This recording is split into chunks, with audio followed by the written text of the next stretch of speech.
Today we're going to start out with something you found interesting. It shouldn't be too hard to figure out. There were main themes in the chapter. Just discuss one of them.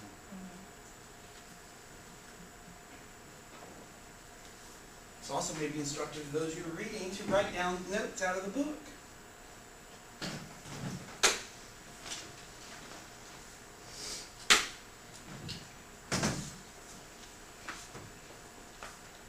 Another 2 minutes or so.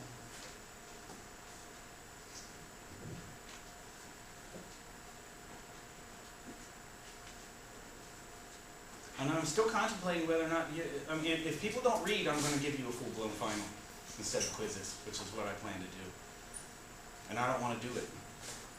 But I feel I have to make sure that everybody's going to read the last book, which actually should be quite an interesting book to all of them, since it's about celebrity narcissism. And Drew Pinsky wrote it, so it's not in this heavier scientific language. So I expect on Tuesday, when I come in and ask questions about chapters 8 and 9, somebody hopefully better respond.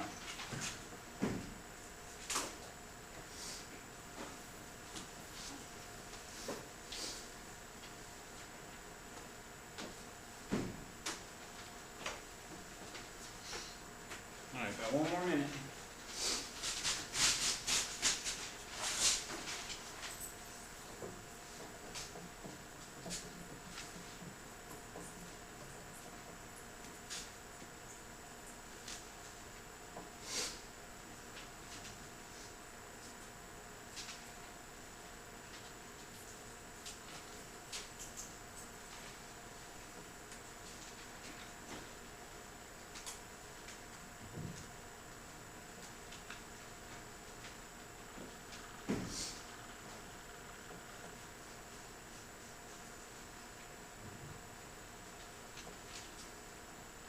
All right, somebody tell me what they had for an answer. What did you find interesting about the chapter? You just wrote about it.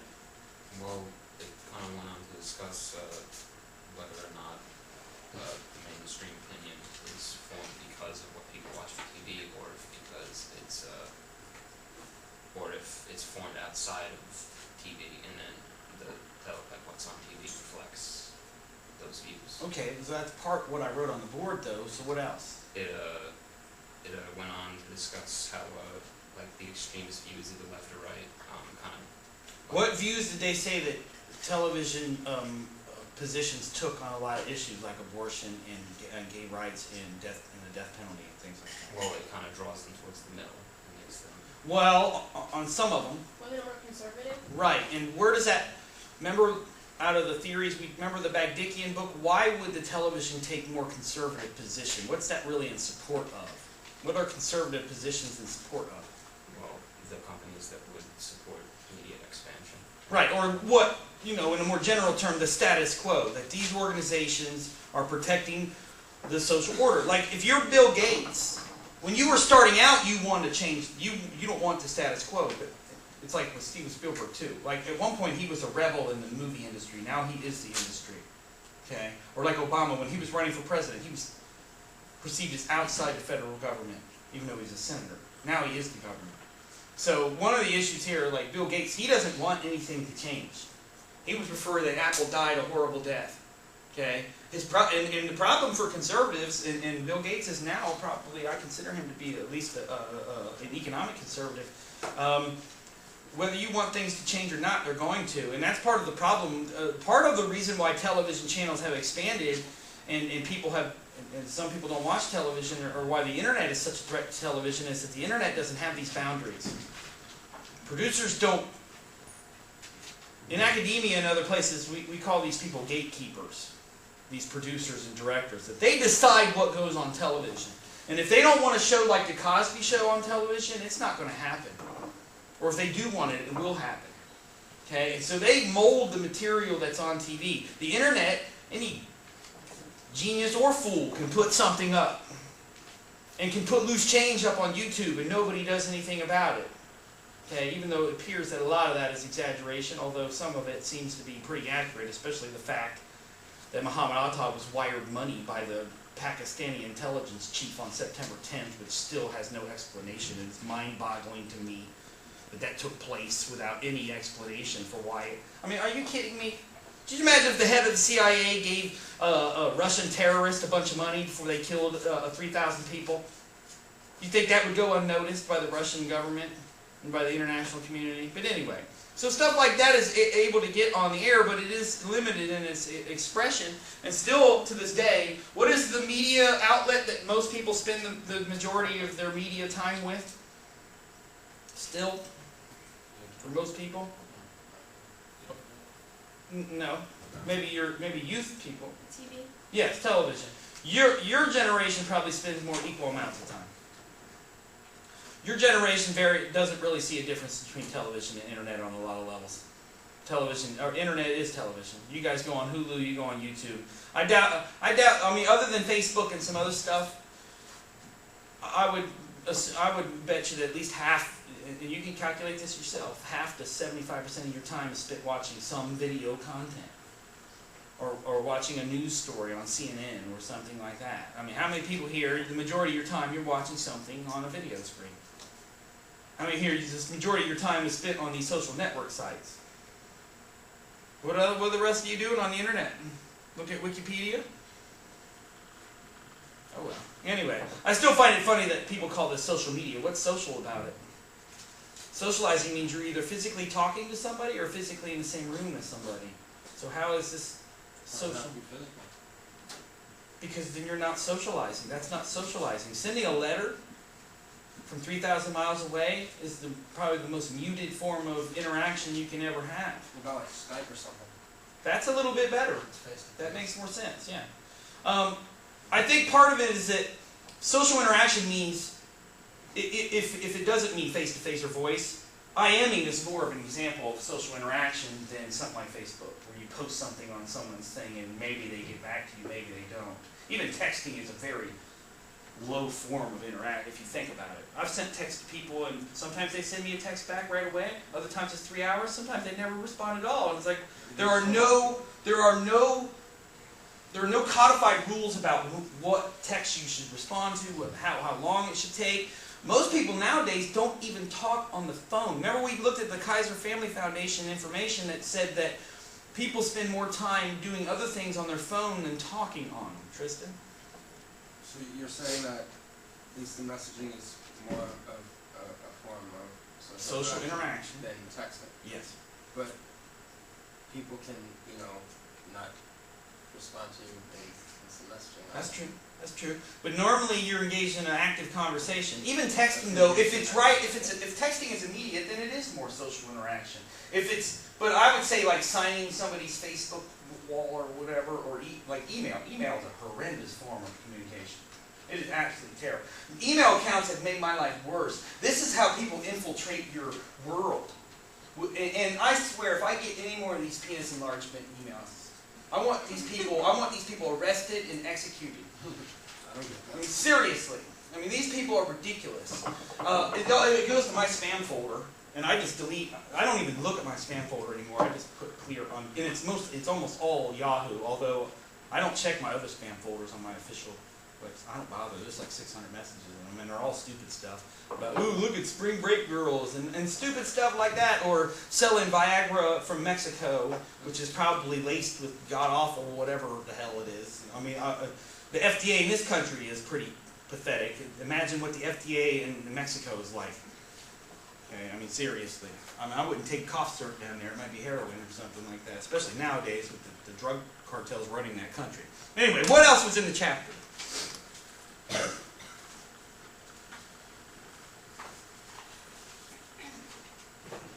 I'll prime it a little bit. What do they mean by third variables?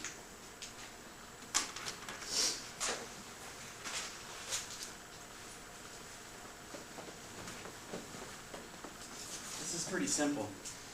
You're going to need to know this for the test. Which, by the way, the test is up online, Stan. We're going to talk about it next Tuesday. So look over it, and then we'll talk about it specifically on Tuesday. So what are the third variables?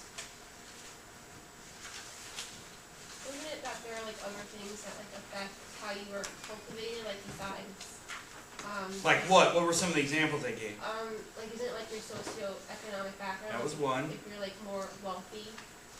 And if you're not, like if you're from like a poor neighborhood, it's going to affect how your what's on your screen. Right, that was in some of the earlier chapters as well.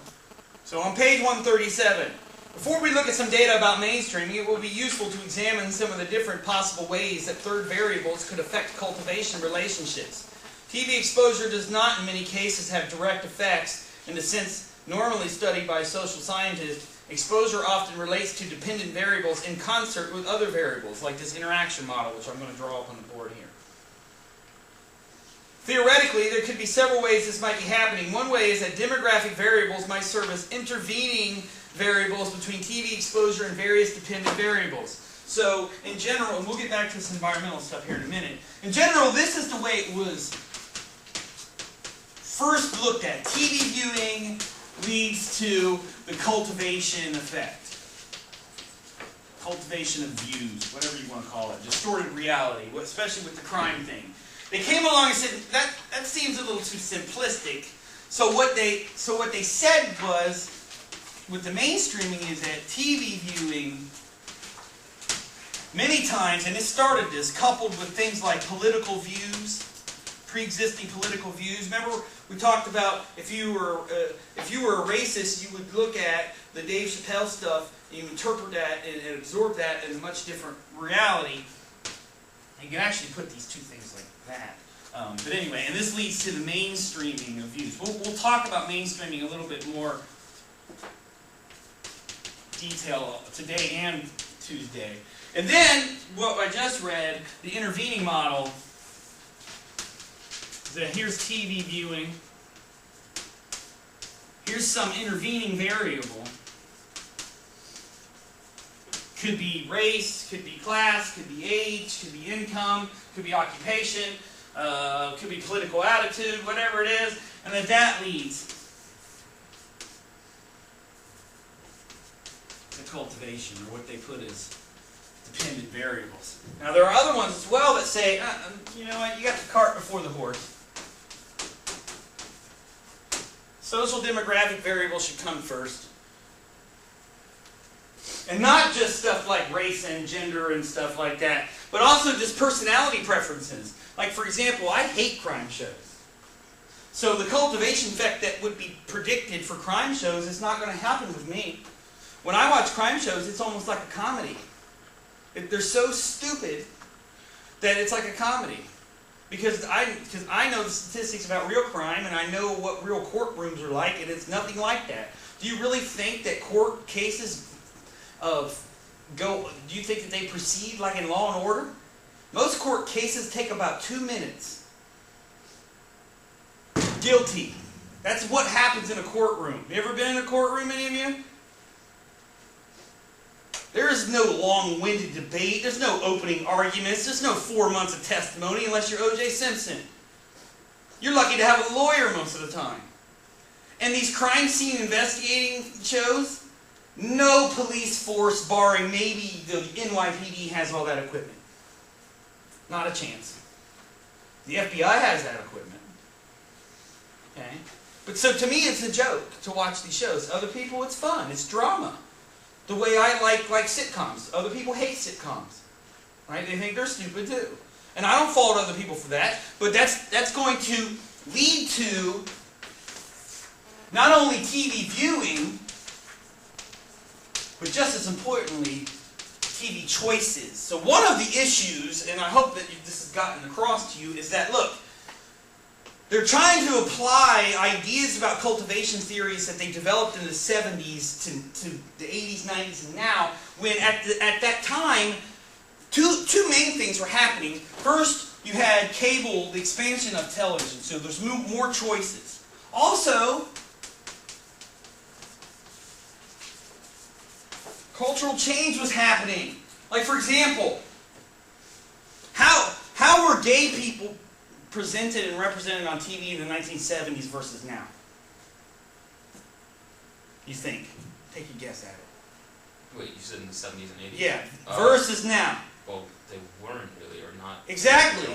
Or like, for example, anybody see Kirk Cameron's little comment that he made about homosexuals and gay marriage? He said it was wrong, it was immoral. in the 1970s, do you think that anybody would have jumped on his case for saying homosexuality was wrong? Do you think they jumped on his case the other day? In Hollywood especially, you don't say stuff about gay people. There's a high percentage of people in the entertainment industry that are gay.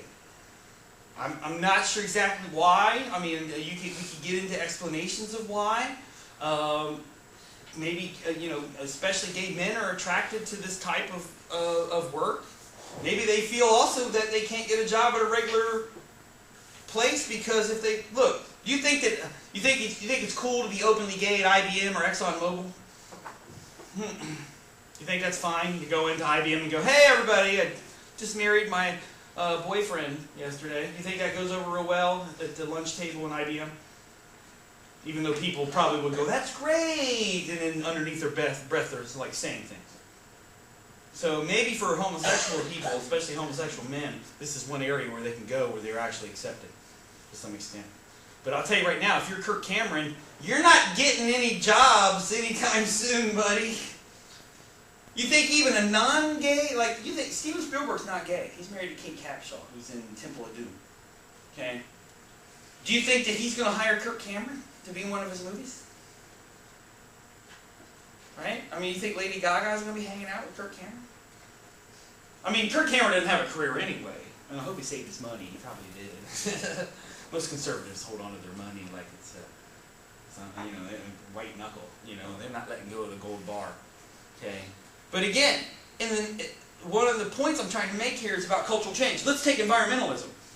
Why do you think, what changed from, in general, what happened to the mainstream view of an environmentalist, the environmental movement, from the first Earth Day in 1971 to now? What's happened? Well, back then it was kind of like a bunch of hippies who kind of...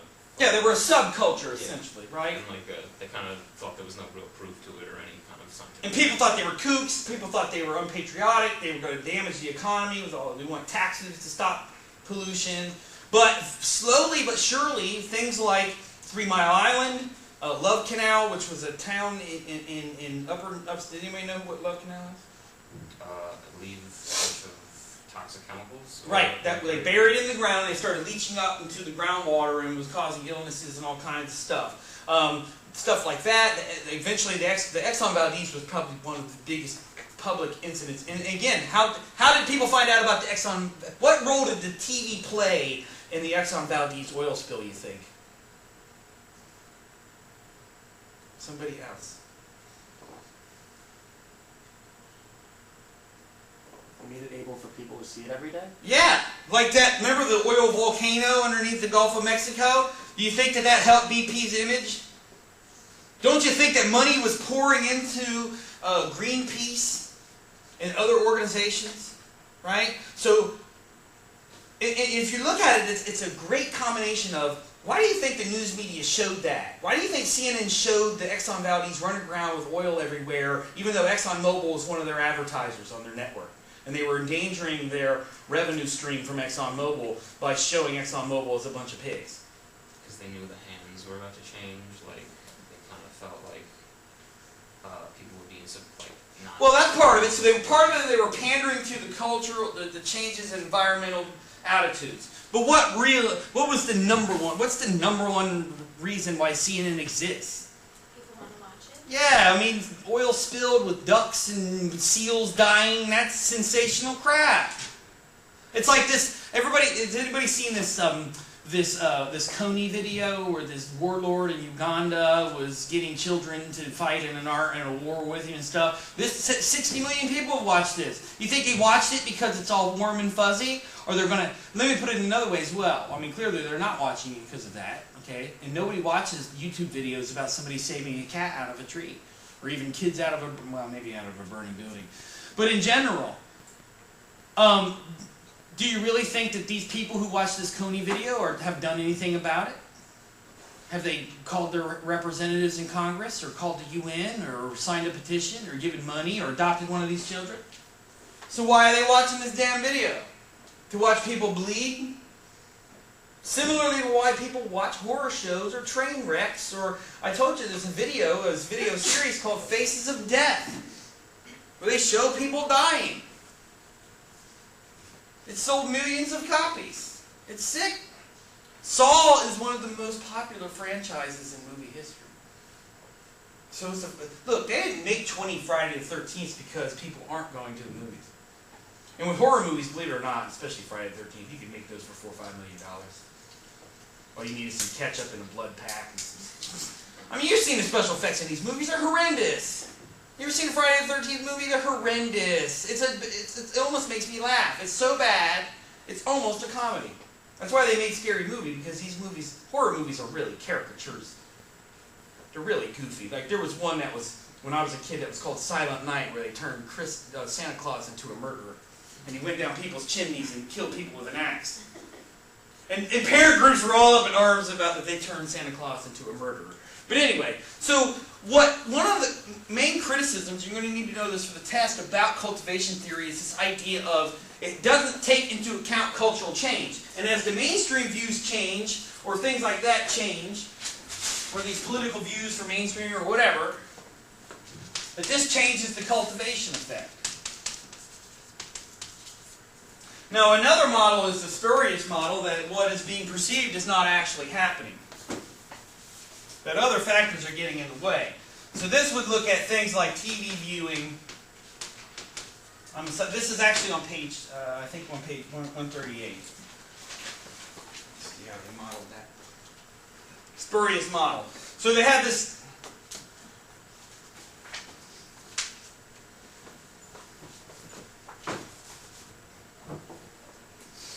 So they have this TV exposure variable here. The dependent variables is the cultivation effect. And some third variable out here that's not taken into account in models that's impacting both. So maybe it's pre-existing attitudes, maybe it's personality, maybe it's political views, maybe it's people's personal experiences. People don't come blindly to television. Now the interaction model is all of these factors working together. You can see these on 7.4. So you have these, they put the dependent variable here, which is the cultivation effect. Oh wait, these are demographic variables, sorry. So things like race, gender, age, TV exposure here, and some kind of interaction effect that they haven't identified here between people's demographics and TV. What TV they choose, how they interpret it. This is very close to what we call the interpretation model. And we'll break this down on Tuesday in a little more detail, the difference between the cultivation, because they're similar in some respects, because cultivation theory does not suggest that people are not using their brains. It's not saying they're unactive viewers, that they're just absorbing things. But what it does say is that people have a minimal amount of choices for messages, and because the messages are so strong that it's very difficult to resist them. What interpretation model says is, not only do my personal beliefs determine how I interpret media material, like whether or not you thought Dave Chappelle was racist or whether he was attacking racism, but also my pre-existing beliefs determine what TV shows I watch in the first place. Especially in a world with cable and the internet and things like that. And that it creates a feedback loop, which I'll talk about here in a second, and I'll show you a little video from Merchants of Cool. So let me go back to the book here. So it says, in such a model, TV has causal effects on various control variables, which themselves in turn affect dependent variables. So what they're saying here with the intervening model is that TV exposure leads to impacts in people's political views or personality or whatever it is. Okay, usually some kind of views or attitudes, and then that leads to a cultivation effect in a specific position. Okay. Now, the antecedent model, which is similar to the intervening model, puts the social demographic variables here. For example, they've shown through studies that more educated people watch less television. They also tend to be more highly critical of television content. Okay. There's racial differences in television watching. We saw that with the Kaiser Family Foundation report. There's gender differences. Not only in how much men versus women watch television, how much TV they watch, but in what shows they watch. Women don't watch the man show. Most women don't watch action-adventure movies. They're not interested in that crap. Men don't watch Sex and the City. Unless they're forced to by their girlfriend or their wife. Seriously. They don't watch Desperate Housewives unless they have some kind of stalking obsession with one of the stars on the show. Okay? I mean, it just doesn't happen. I don't watch that show. Most men don't watch reality shows unless it's Ice Road Truckers. Women do. Okay? Like, this is a good thing. Everybody write down 2 of your favorite TV shows. This will prove it right here. And if you don't have one, just write down one or something, whatever it is. Write down a movie. If you can't think of a TV show, write down 2 of your favorite movies. Or do a variation of both, your favorite movie and your favorite TV show. So I can guarantee you there's going to be very big differences, although there'll be a lot of similarities. So one of the issues here as well, again, is how active is the individual in the process of interpreting the message, okay? It's not only important to look at what the message is and who it's coming from. If you don't trust Dr. Oz and he says that stop taking this medication, are you going to do it? Hell no, you're not going to listen to this fool. If you think Jim Cramer's an idiot, are you going to invest in the stocks that he talks about? So two of the main things, or at least one of the main things that the cultivation theory does not take into account is who the messenger is, how strong the message is on some levels, how convincing it is, and what relation it has to you. If you don't smoke, you're not going to be impacted by an anti-smoking commercial. It's not going to matter to you. Or an anti-smoking program. But to somebody else, and let's take 2 smokers. One smoker might laugh at it and go, whatever, man. I ain't afraid to die. Another one might be so scared they'll stop that day, and then they'll start back up 3 days later. Okay? Because I'll tell you right now, it's probably more, although methadone has a more successful treatment rate on some levels than for some demographic, especially young people trying to quit smoking. If you're young and you try to quit, it's very, very difficult. When you're older, when you start coughing up blood and black tar out of your lungs, that tends to alter your perspective a lot more than a TV show would. So, all right, so somebody give me your TV shows. It's Always Sunny in Philadelphia and The Walking Dead. Okay, and is that The Walking Dead a TV show? Yeah. What's it about? Zombies. Okay. Over here, let's just go down the line. Go ahead. I like True Blood and Gossip Girl. Okay, and that's a vampire show, and what's the other one? Rich people in New York. What's it called? Gossip Girl. Okay, and that's a reality show. No, it's a TV. Oh, okay, right. And they just renewed that, didn't they, or something? That one was actually highly controversial because there's a lot of sexual content. Yeah, in not it. as much anymore. A lot of sex talk or something. So at first there was, I guess. Wait. Is she underage? Is that what the deal was? They were in high school, but now they're in college. And they were talking about sex. I'd be like, look, go watch Dawson's Creek. I mean, my gosh. I mean, seriously. I mean, the guy had sex with his teacher. So anyway, all right, you go ahead. I don't really watch that much TV. But Okay, go ahead. Movies or something. King of Queens. Okay, so that's a sitcom. Anything else? No. Any movies? Favorite movie? No, Movie you've seen recently? I saw 50-50 recently. What's that? Oh, that's the one where the guy has cancer? Yeah. Okay. And that's a movie that appeals to both genders, I would say. Because it, it had cancer elements, but it was funny, and it was sort of a buddy comedy, but there was women in it. So Hollywood loves movies where they want a couple things. They love to get families because families spend money, like Disney, and that's why they bombed with John Carter. They spent $250 million on that, and they took a $200 million write down because of that. Because it was I think it was a PG-13 rated film, or it was pretty violent. And if you can't bring 6-year-old kids to a Pixar or a Disney film, you've got a problem. They also want date movies. If you're a studio, you want date movies, and you also want guy and girl movies, and hopefully you want it all in one movie. That's why Titanic was so successful. It was a romance story, but it was also a story about a boat sinking and people dying. Which, it's like, Now they're releasing it. huh? Yeah, I know, on 3D. It's like, 3D. pleased with that. It was bad enough in 2D, okay? I mean, my gosh. I'm just sitting there at the end of the movie going, drown already, dude. I mean, drown already. They made a second one of it. What? They made a second one. Really? Not with Leonardo DiCaprio? No. It got like a half a star rating. Yeah, probably made $20,000 anyway. All right, go ahead in the back. I wrote The Walking Dead and Pride and Prejudice. All right, so you two had the same show written down, right? So that's interesting. So there is, and obviously you're different genders, so that's interesting as well. All right, go ahead. How I Met Your Mother and Glee. Okay, so and that's a sitcom, and the other one's sort of more of like a high school drama, music. They do musical stuff, there, which is a very popular show. Yeah, go ahead. I wrote a television show, The Ringer, and my favorite movie. What's that one? Is that a LOL show? No, it's just a TV show on Channel 9. But what's it about? Like this girl and her twin sister, and she's like going around killing people. Oh, okay, okay. So it sort of is a crime drama to some extent, so, but from the criminal perspective. What's the other one? My favorite movie, My Cousin Vinny. Okay, which is a comedy. Okay, yeah.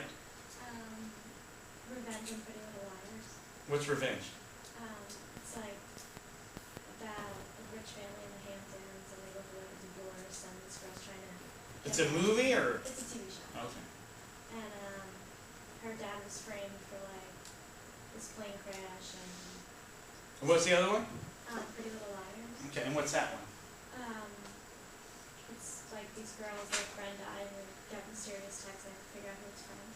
Okay. All right, go ahead. Family Guy Okay. and Fantasy Factory. What's that one? The one with the on MTV with the skateboarder, Rob Dyrdek. What do they try to discover the next skateboarder? Is it a reality show? No, they just do a bunch of crazy stuff. So it's just like the X Games, sort of, Kind a of. little bit, but like Daredevil kind of. Yeah, he just does whatever. Like street skating, is that what it is? No, like he has like his office is like a factory. There's a bunch of like skateboarding stuff with a foam pit. That sounds like a reality show, though. Yeah, it is. Oh, okay. So it's him running this place, Yeah, it's him running like a the skate park or a BMX park or Yeah, whatever. but then he goes around and does like other stuff with like the people on the show too. Okay. And who is this guy again? Rob Dyrdek. Okay. All right, go ahead. I had Rob Dyrdek's Fantasy Factory as well. So you got his. And I chose a movie, Don't Be a Menace to South Central. Okay. Which is a comedy, which is a takeoff on Menace to Society. So and it's with the Wayans brothers, and it's actually their thing they did before In Living Color. Go ahead. The Walking Dead, Dexter, and Breaking Bad. So those are all. Two of those are about zombies. Well, one of them's about zombies. The other one's about a serial killer, and the other one's about somebody who has cancer who sells crystal meth. So do the police like listen to your phone calls or something? You're not criminologically criminal. Well, what draws you? I'm sort of being facetious, but what draws you to those shows? I don't know, I'm not really into like those girly, like Pretty Little Liars and like. So you would be upset if somebody took you on a date to some goofy movie like Love Actually. Oh, yes. That would bother you. You'd rather see The Untouchables or something like that. Well, I never saw that, but. Or like a James Bond or Die Hard 9 or whatever. Something. Not really any of No. those. Need for, what is that one with the cars? Need for Speed? No? Trying to, Gone in 60 Seconds? 50-50, I really like that movie, that was the last Okay. movie I saw. What's your favorite movie besides that one? My favorite movie? Did you see John Carter? No. I don't know. I have a lot of favorite movies. Just name one of them. One that I can think of that I What know. genre? Let me put it that way. Westerns, Westerns, action, adventure, horror movies, what? like comedies. But not romantic comedies. No, not romantic. Okay. So, Friends with Benefits is out of the question, right? That movie? I didn't see that. Pretty stupid from what I heard anyway. Go ahead. Law and Order, SVU, and Cold Case. Okay, so those are two crime shows. So, I think this is interesting, and again, we'll finish with the rest of everybody, but are you starting to see now why, like, almost every single one of those shows is on a major network or one of the major cable networks like TBS or something like that. How many of the shows, your favorite shows on HBO?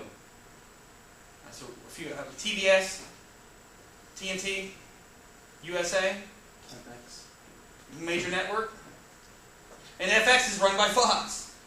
So even though things have changed and people have a lot more choices, not a sitcom. You said Rachel Ray's cooking show, although she's kind of washed up, or any like a cooking show or like a home and garden show or.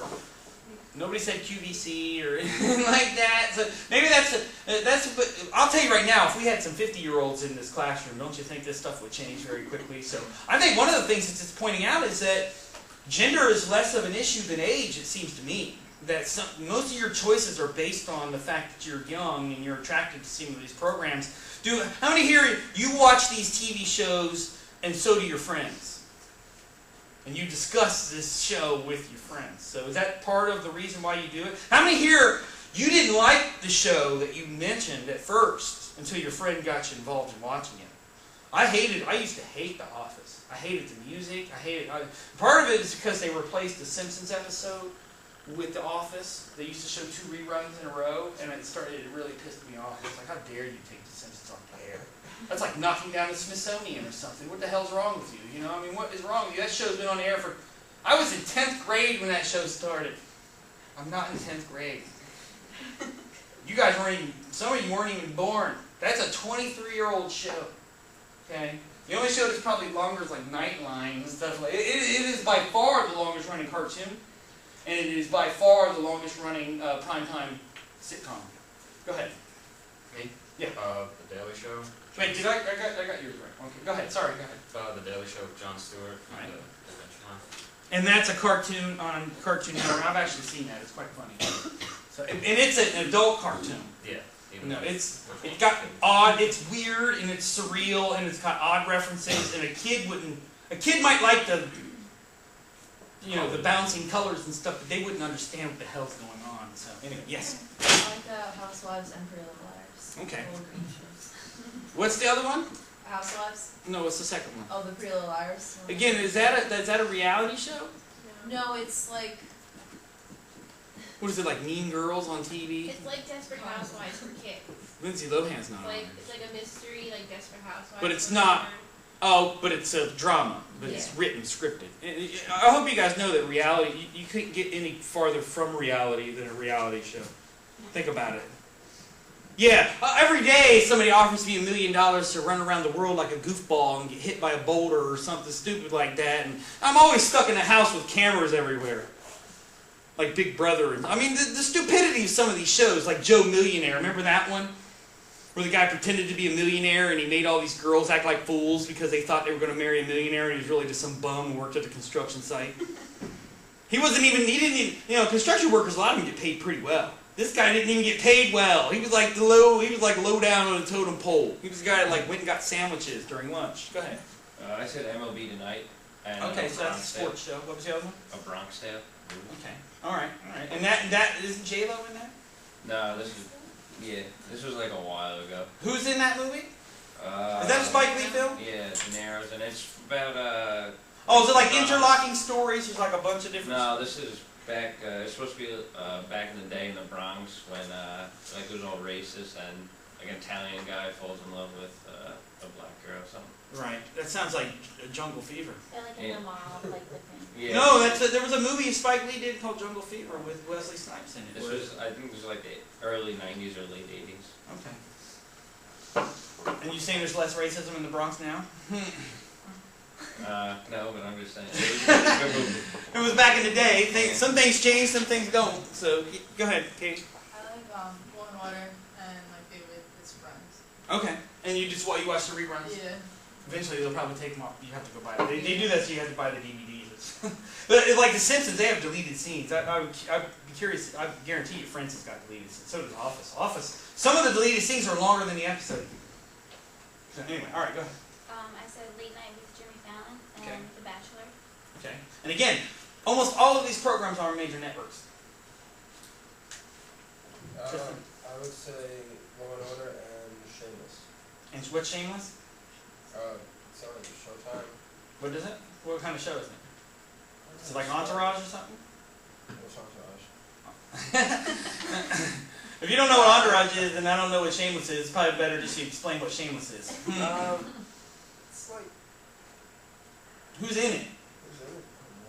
No famous? No. David Duchovny's not in it? Who? What? It's interesting. Watch it. What is it? What's it about? Is it a horror show? I don't know, you put me on the spot, I don't remember anything. You're lucky I even got 2 things down. Okay. I mean, you want you to look up Shameless online? I'll give you the Anyway, alright, last one. Go ahead. I said Weeds and The Walking Dead. Weeds and The Walking Dead.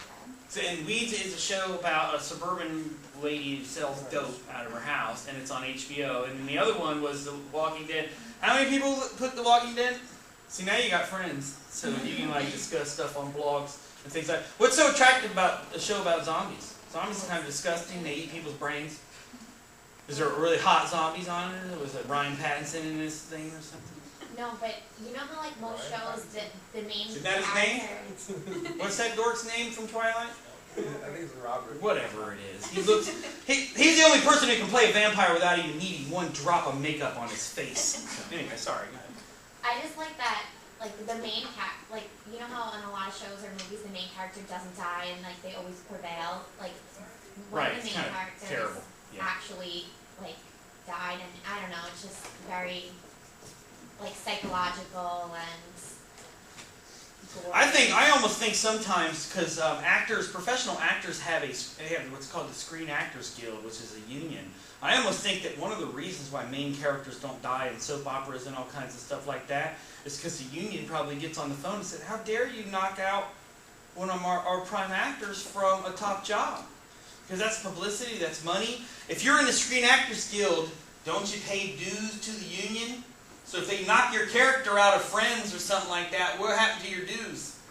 They're up in smoke. Isn't like Nicolette Sheridan like suing because she got fired? That sounds about right. Did they kill her character off? Yeah. On Desperate Housewives?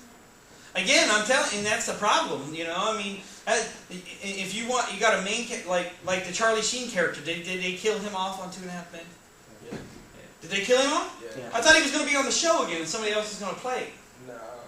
Ashton Kutcher. Would they kill it? Did he have a drug overdose? No, I fell in front of a train.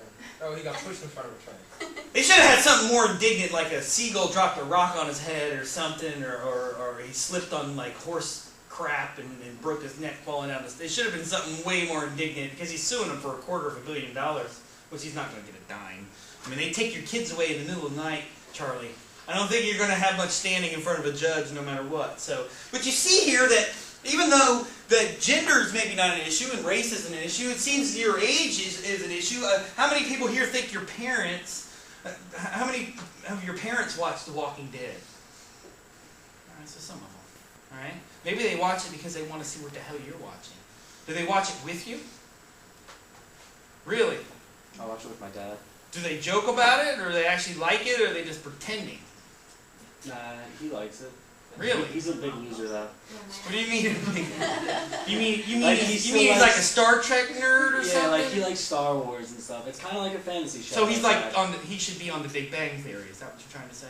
I don't know that. He's a little too old for that. Well, there's older characters on that show. Anyway, Maya Bialik's on that show. She's my age almost, or something like that. So anyway, let me get back to. But I think it's a good exercise to show not only each other what kind of shows you're watching, but just as much that look, if what we just showed was true, cultivation theory does have a bit of weight to it as far as the violence is concerned, because there wasn't a single show that, or very few of you listed.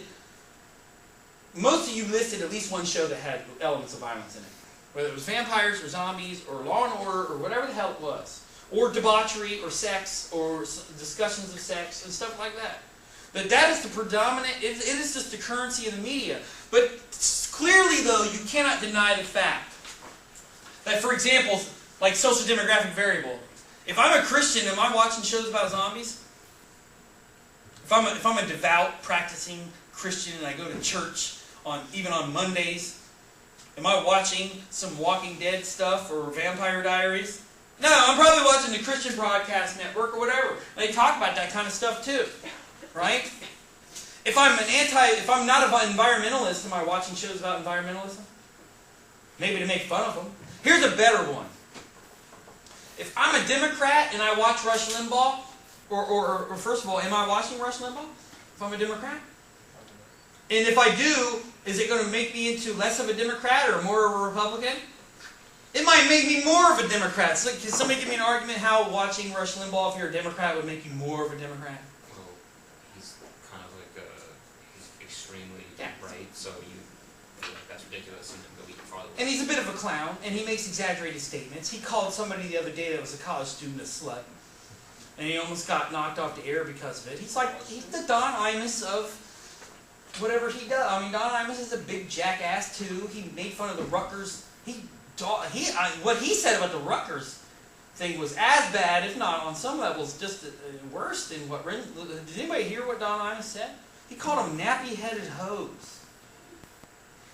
He talked about how ugly they were because Rutgers won the NCAA women's tournament, and it was I don't think there was a single white basketball player on that team. And a lot of them had more traditional type of hair with braids and stuff. And he thought that looked disgusting to him. He's an old, stupid, racist white man who thinks that everybody should have straight hair and look a certain way. And he also was making fun of them, saying they look mannish. Which, let's face it, there are female basketball players that there's a reason why they're playing basketball and not models. But you don't have to go out and say that kind of crap. He got more famous for it. On some level, among some people, they kicked him off CBS. And he went to serious stuff. So. Right, just like Mad Dog, you never heard of him again. Anyway, but you still see that element here. And again, there are certain. I would say things like political views have a lot to do with whether or not you're going to watch CNN or Fox and stuff like that, don't you think? That certainly does determine. I think in general, when we look at entertainment, like if I ask you where you got your news, and most of you would probably say nowhere, but if I ask you where you got your political information from, what your political views and stance are, what party you belong to, or if you didn't belong to a party, would determine to a greater extent not only what you choose to watch, but how you interpret it. Okay? Whereas watching, I don't think any of you are going to go out and eat someone's brain just because you watch a show about zombies. Part of entertainment is escape from the real world. That's why reality shows are not reality. Do you really want to watch somebody go to the grocery store and shop? Or drive home in traffic? That doesn't sound like... That's reality. That's reality. Changing diapers. Taking the dog out and picking up the poop on the ground. That's reality. Giving the electric company way too much money. And giving the gas station even more money. Maybe somebody should do a reality show. I would like a reality show where people like Tom Cruise have to work as postal employees for like 3 months. Or make George Clooney work at McDonald's. You care about people in Sudan? How about I make you live there for 6 months, buddy? They have the show on CBS called Undercover Boss. That's a cool one. There's actually one that Morgan Spurlock, remember the guy who did Super Size Me? He did this thing where he had this thing called 30 Days, where he took, like for example, one of the things was he took this guy who hated illegal immigrants, and so he made this guy live like a broke cash in hand wage worker on the back of a truck and stuff, and trying to generate this social empathy. And similar with Undercover Boss. And what I love about Undercover Boss, have you seen a fair amount of the shows? Yeah. Do any of them CEOs, can they even perform the most menial tasks? They can't tie their shoes, and these people are running this country. You want to know why this country is like falling apart on some levels in front of your eyes, and there's $15 trillion in national debt and all this other garbage? That's exactly why. Because these idiots who run these countries can't they don't tie their own shoes, a lot of them. Seriously. House servants who do this kind of stuff, I'm not even sure they wipe their own asses. They probably pay somebody to do that too, or have a bidet or something. Anyway. I made a joke about that one time, and somebody goes, I have a bidet. I was like, anyway. Just had to backtrack a little bit. It reminds me of remember if you've watched Seinfeld, remember when Jerry said he hated people who had ponies, and one of the women at the table said she had a pony? He said, I hated anybody who had a pony. She's like, I had a pony. And then he tried to make a comment, he's like, who would think an immigrant would have a pony? Why would you come from a pony country to a non-pony country? And then she died the next day. Anyway, so let me go through this here and go through each one of these. Because what these are modifications to the original cultivation theory. Any theory, especially that's this simple, is going to go through a couple manifestations. And here's the thing. Other than this one, most of these other ones have areas where they fit. Like each one of these apply to different situations. I would say this one, the only people this works for are like 6 and 7-year-olds. Only 6 and 7-year-olds are so emotionally and intellectually like at a lower level and unable to interpret things that when they see Mighty Morphin Power Rangers doing this stuff, they'll kick the walls. I'm telling you, If you have a rambunctious child and you're babysitting a rambunctious child, do not show them like some karate stuff because they will start. I'm telling you. Anybody ever seen this? Anybody babysit? You seen it? Yeah. They start kicking stuff, and then when you tell them to stop, they're like, why? And they're still kicking stuff while they're saying why. Okay, seriously. Or they'll throw things and stuff like that, or whatever it is. Or, regardless of what gender, if you show them like something about like princesses and stuff, or dancing and stuff, or singing, they'll start. Children imitate things at a much higher level than most adults do. Having said that, other things, I would say here with the intervening model, this is probably more like what happens for a lot of people. This one, and then the antecedent model. That social demographics lead into TV viewing. But also there's another element of this interpretation model.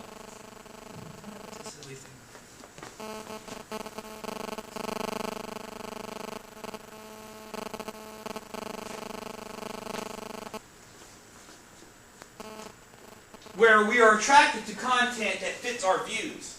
Good gosh, with this stuff.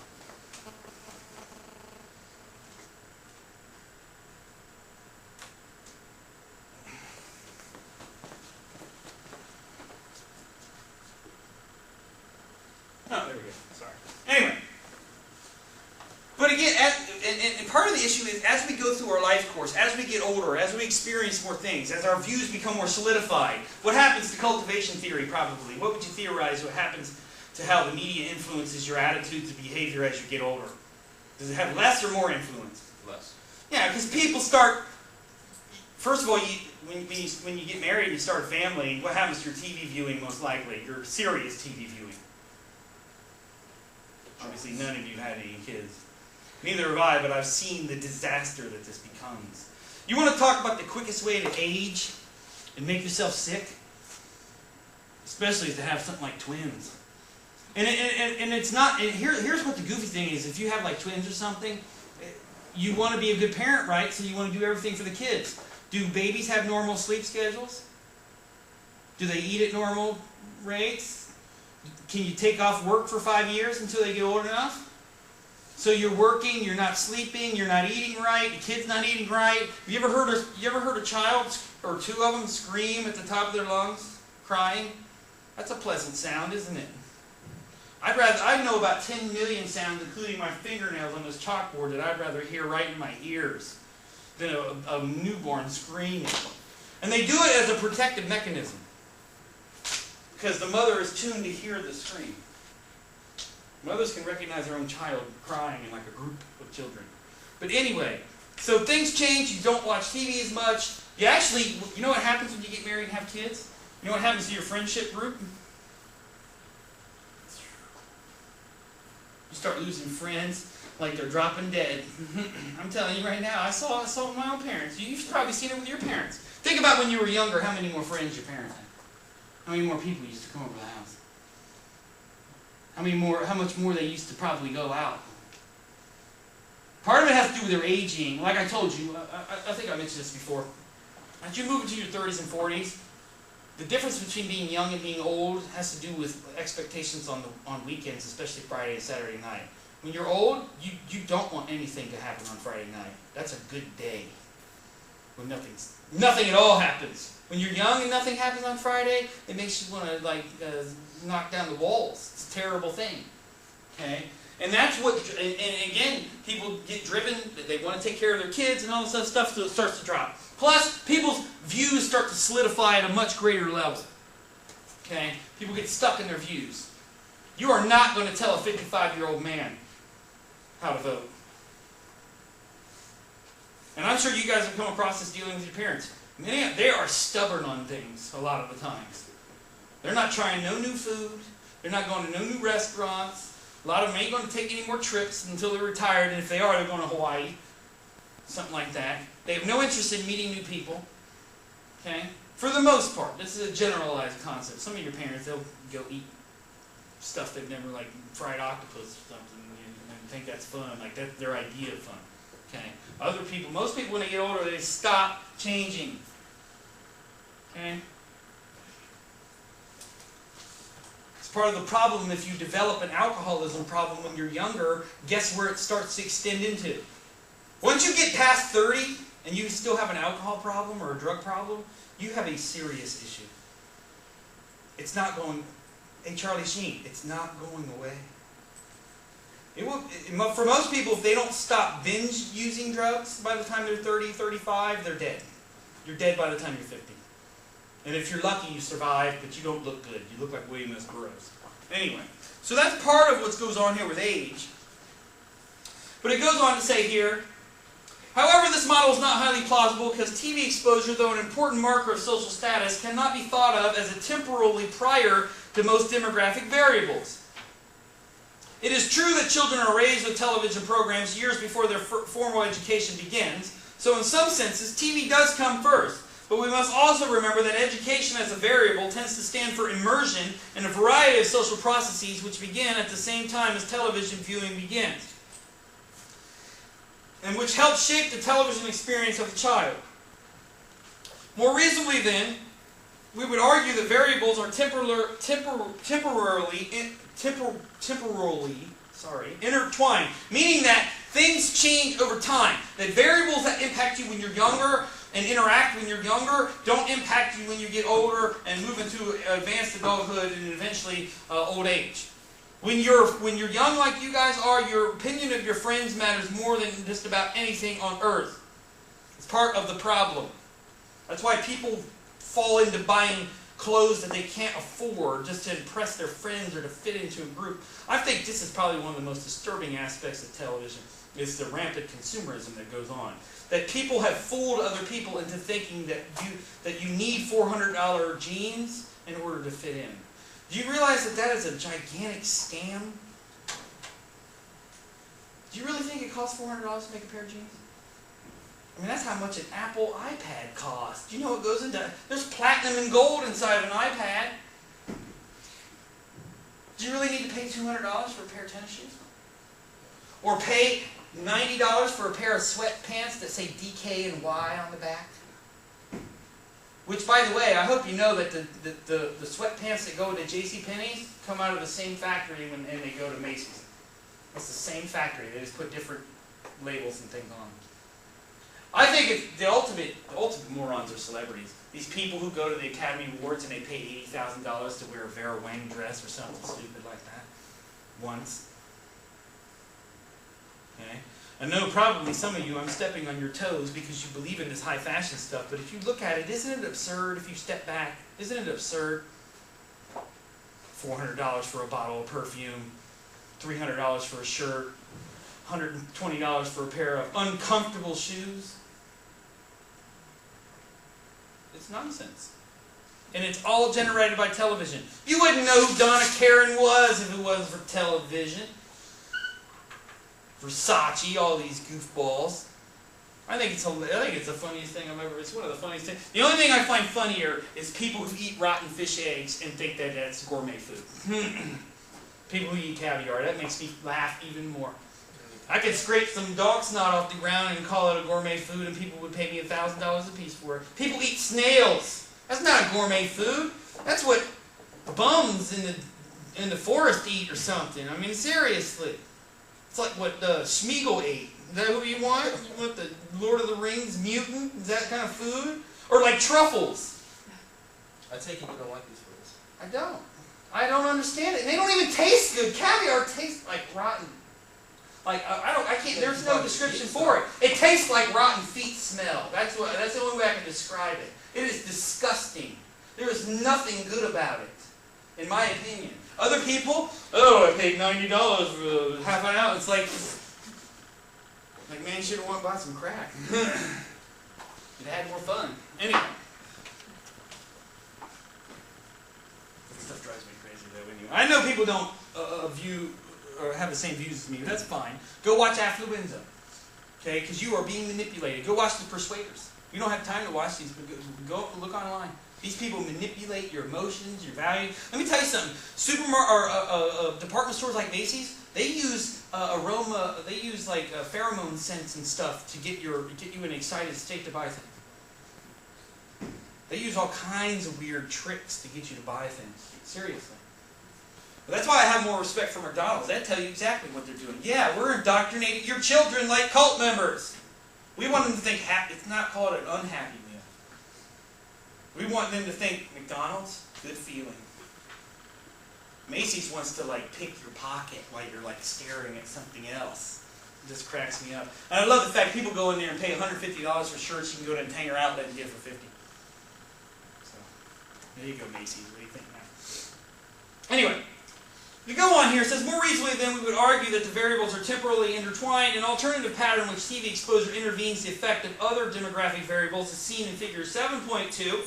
This model is somewhat promising on logical grounds, but it's not fully workable for two reasons. First, the time order is ambiguous, though most people might be comfortable ordering demographic variables as prior to TV viewing. Second, in such a model, relationships between demographic variables and dependent variables should disappear when controlled for television exposure, and this normally does not happen in cultivation data. This leaves at least two alternatives. One is that the third variable may account for cultivation. That's the spurious model. That demographics account that TV doesn't do anything to my attitude.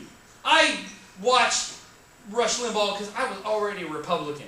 Nobody told me to be a Republican. Or maybe because maybe it's the impact of socialization from your parents or the culture you're in. That culture trumps television. That television is just an enabler for the mainstream to some extent. In such a case, TV exposure has relationships with dependent variables only by virtue of the fact that amount of viewing is correlated with third variables. It says that is, if the third variables did not exist, there would be no relationship between TV exposure and dependent variables. It goes on to talk about, though, it says mainstreaming on the bottom of page 139. Mainstreaming can take us beyond these simple three-variable models by examining conditional associations. Associations that are present only under certain conditions.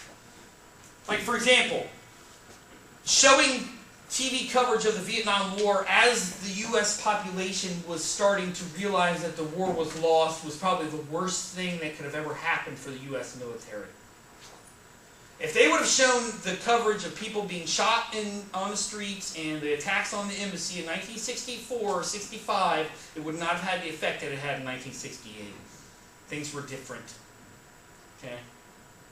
Just like there's timing for, like striking at the right time. Anyway.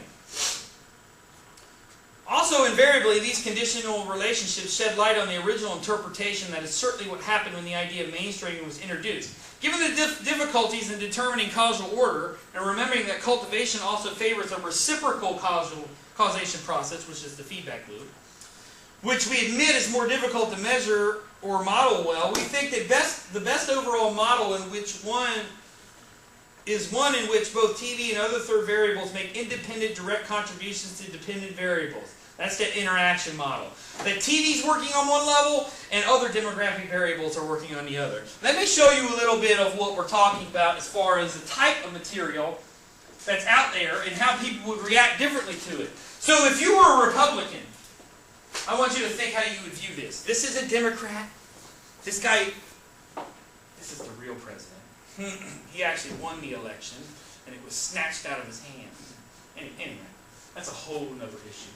But this guy ran for president. He was the vice president under Bill Clinton for 8 years. He actually ran for president in 1988, too, and he lost. But here is him talking about environmental values. What do Republicans think about global warming? Well, a lot of them do, or that it's not as big of a deal. It may be happening, but it's not because of humans, and we don't know what might happen in the future. Yeah. What's Al Gore's position about global warming in general? We have to do something about it. Right, that it's real, it's being caused by people, and if we don't do something about it, what's going to happen to the human race? We'll die. Yeah, it's going to be over. We're all drowned, and there won't be a food, and God knows what happened. So let's just watch this quick little piece. This. The Earth is so big, we can't possibly have any lasting harmful impact on the Earth's environment. And maybe that was true at one time, but it's not anymore. And one of the reasons it's not true anymore is that the most vulnerable part of the Earth's ecological system, if you were undecided, is the atmosphere. Vulnerable because it's so thin. My friend, the late Carl Sagan, used to say, if you had a big globe with a coat of varnish on it, the thickness of that varnish relative to that globe is pretty much the same as the thickness of the Earth's atmosphere compared to the Earth itself. and it's thin enough that we are capable of changing its composition. That brings up the basic science of global warming, and I'm not going to spend a lot of time on this because you know it well. The sun's radiation comes in the form of light waves, and that heats up the Earth, and then some of the radiation that is absorbed and warms the Earth is re-radiated back into space in the form of infrared radiation. And some of the outgoing infrared radiation is trapped by this layer of atmosphere and held inside the atmosphere. And that's a good thing because it keeps the temperature of the Earth within certain boundaries, keeps it relatively constant and livable. If you're a Republican, you're is sitting there drawing devil horns on him and laughing at him and look at this dork. And hey, buddy, global warming, even though you won the election, you still didn't become president. And what that does Thank God for the Supreme Court, huh? Layer of atmosphere, keep these more freaky of liberals out of office. Infrared That's the is type of trapped. attitude. Whereas if you're undecided, maybe you go, heats up. man, maybe he's right about this. Or if you're a Democrat, you're just nodding the whole time. Yep. Told you it was the oil companies. I love this. What is this crap? Susan Sarandon. Yeah, she claims she's sexy at 65. Yeah, prove it. Yeah, all the men are beating down your door. Here is some other stuff from the 1980s for environmental stuff. This is indoctrinating children. This is Captain Planet. Our world is in peril. Gaia, the spirit of the earth, can no longer stand the terrible destruction plaguing our planet. She sent 5 magic rings to 5 special young people. One from Africa with the power of Earth. Conservatives and business people were upset because they made corporations into the enemy here. They made them into the villain. From the Soviet Union, Yinka with the power of the wind. From Asia, Guinea with the And this is also about racial diversity too, ethnic, cultural. No Arabs though, I don't think. My team with the power of heart. So that's the Arabs out. 5 powers combined, they summoned Earth's greatest champion, Captain Planet. Go Planet! Get you, ExxonMobil. The power is yours. This came out right about the time the Exxon Valdez oil spill took place. It wasn't a coincidence. There's the evil corporation polluting the earth. And it's spilling some kind of toxic yuck. That yuck threatens the entire river.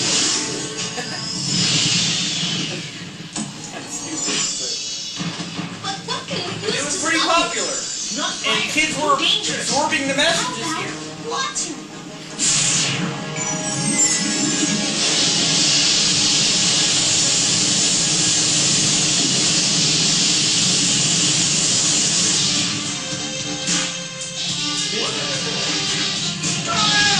Nice try, you.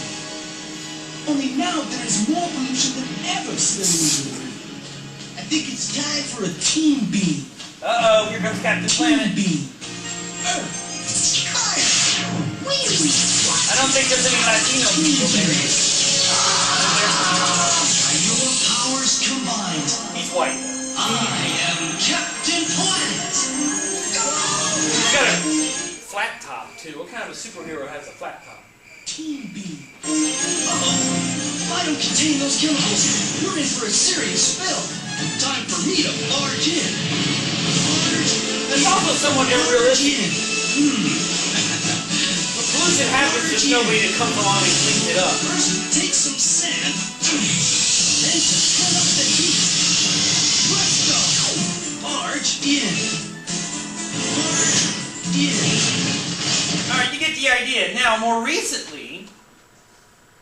What is this? Oh. More recently, this is a Disney campaign called Friends for Change. I think one of these commercials is featuring Justin Bieber's girlfriend. That's going to be her name now. And Miley Cyrus is in this too. So they're talking about recycling here. Force in the world is? You mean friendship? Friendship for sure. How about a million friends teaming up to do There's the something? washed up Jonas Disease Brothers. Friends for Change is about friends coming together to make big changes. Really big. We're talking Washed up too. monumental. These Our two are friends washed and up. our determination to make a change is an amazing There's Miley, combination. Selena, So that's we're Demi. together She's with kind our of nervous friends to make breakdown. our planet a better place for all of us.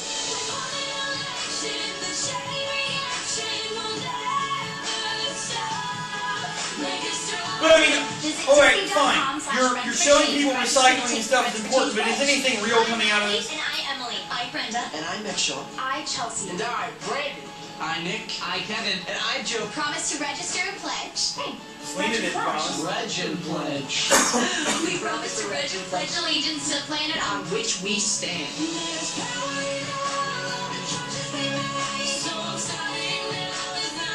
Once we've all pledged, you'll get a say in how Disney will spend $1 million on projects to help this planet. Projects that save energy, Save water. create less waste, and heal the earth. That's the power of Disney's Friends for Change. So come on, You know, these- Disney.com/friends Miley and for Selena change don't to like reg and each other. pledge. We did. And I told you, Demi punched somebody in the face. Then keep watching Disney Channel to learn about our She got Friends for kicked off the Change global network. projects. Together we'll save the planet, one friend at a time. And I don't know what happened to the Jonas Brothers. But regardless of what's happened to these young people, and it's terrible, I'm writing a book about what goes on. I guarantee you, in 10 years, half of these people are going to be in some kind of dire straits, like some Charlie Sheen kind of crap going on, I'm telling you. I mean, Demi Lovato already admitted to cutting herself, drinking, and being bulimic, and she went to a mental institution already for two months. She's 16. She was 16 at the time. I mean, is that what 16-year-olds should be going through? You know? And again, I told you she punched somebody straight in the eye. So, anyway.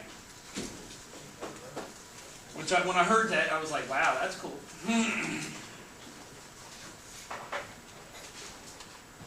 Now, here is this feedback loop thing. This is Jessica Biel. Work devoted to the teenager, the This is from WB. Merchants of Cool. She played a minister's daughter on the wholesome teen drama Seventh Heaven. Seventh Heaven was part of the WB's newly devised formula, radical by the standards of teen television. Keep it clean. Everyone else was going the edgy route, so maybe we had to go completely different. And there was about a year period where we went family friendly. And I think our slogan was where America's families can watch television together. You have done so well. In teen sexual content. Bill Boyd was having a romance with his teacher. You needed that plot line to really give it a bang. To give it a bang. So, Jen, you a virgin? That's been short. Well, because Dawson is a virgin and two virgins really makes for a clumsy person comedy, don't you think? In bringing teen sexual content to what had always been network TV's 8 o'clock family hour, Dawson's Creek and the WB made the It doesn't headlines. exist anymore. The However WB. reluctantly, they had raised the sexual stakes even further. What would teens come to expect from TV now? Who would top Dawson's? MTV, that's who, by launching a new nighttime soap unambiguously entitled Undressed. Oh, yeah, Undressed. Dispensing with plot almost completely, its quick-cut, channel surf-resistant vignettes draw their characters so thinly they nearly disappear. It's sex TV's answer to wrestling, stringing together explosions of pop to keep its teen audience hooked. I'll give you something you've been obsessing about ever since our parents got married. Meanwhile, at the Cineplex, amped-up efforts like Cruel Intentions were bringing unprecedented sexual sophistication to teen movies. One of the biggest teen hits of 1999, Cruel Intentions is the story of two spoiled step-siblings. She promises to sleep with him if he will sexually humiliate her rival. You can put it anywhere. I don't think I hear that is some freaking out. Neil Moritz, the producer of Cruel Intentions, is one of the most successful teen impresarios in Hollywood. I mean, I definitely want to push the envelope with my movies because, to me, if you're making the same thing that everybody else is making, then you don't have much chance to get. So the point of this, and I'm going to extend it forward here, is that the point of this is they talk about this feedback loop, that kids see what's on TV and then they seek to go and do it. School kids to spring break. For the past 15 years, MTV has packaged Spring Break into a staged television performance, and then repackaged it through the year on show after show. Hop on and ride him around! That's the former mayor of Cincinnati right there. Kids are invited to participate in sexual contests on stage, He's about 58, or followed hanging by out with a bunch MTV of cameras through their week of debauchery. So what they're saying is here that people absorb the material from Some the kids media have always and acted wild, then but never decide have what these part they antics want to been absorb so and then push it celebrated back on out to the TV. So of course kids take it as a cue. Like here on the Strip in Panama Beach, Florida, where high schoolers carry on in public, as if they were on some MTV soundstage. Twice the size of Texas, and it's mostly plastic. Okay? People don't like to talk about that. You get the oil volcano, remember, in the Gulf of Mexico. That gets a lot of attention. But things like, do you realize that New York has to ship its garbage out to other states?